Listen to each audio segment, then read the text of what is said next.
જો સૌપ્રથમ તો હું આપની ટીમને એક્સક્લુઝિવ આપના ચેનલના જે મુખ્ય વ્યક્તિ છે હું એમને બંનેને હું મોકલી રહ્યો છું, કિશનભાઈને પણ હું મોકલી રહ્યો છું અને દીક્ષિતભાઈને પણ એક્સક્લુઝિવ વિડીયો મોકલી રહ્યો છું પ્રદેશ કોંગ્રેસ સમિતિના.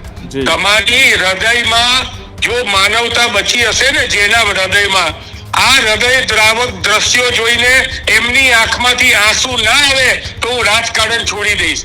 ભાઈ, એક માતા આવી છે, એના બે નાના 2-3 વર્ષના બાળકોને લઈને કોંગ્રેસ સમિતિમાં સવારના ખાધા પીધા વિનાની એને ચાંગલોડિયા વોર્ડની એ દીકરીને ત્યાંના ભાજપના એ લોકો ગુંડાઓ ધમકી આપી રહ્યા છે, સામ દામ દંડ ભેદ કરી રહ્યા છે.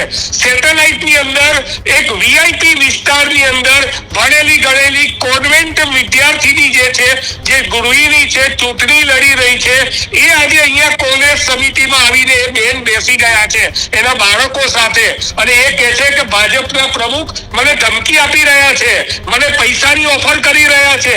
મારા ઘેર મારી સોસાયટીના લોકો કહે છે કે બેન તમે ભાજપમાં આવી જાઓ, તમને અમે જોબ સેટ કરી આપીશું, આગળના દિવસોમાં તમને કોર્પોરેટર બનાવીશું, તમે તમારી ટિકિટ પાછી ખેંચી લો. એક ભાઈ આવ્યા છે, ઓટોમોબાઈલનો બિઝનેસ ચાંદલોડિયામાં કરે છે, એના ધંધાના સ્તંભ પર ભારતીય જનતા પાર્ટીના લોકો આવીને બેસી ગયા છે.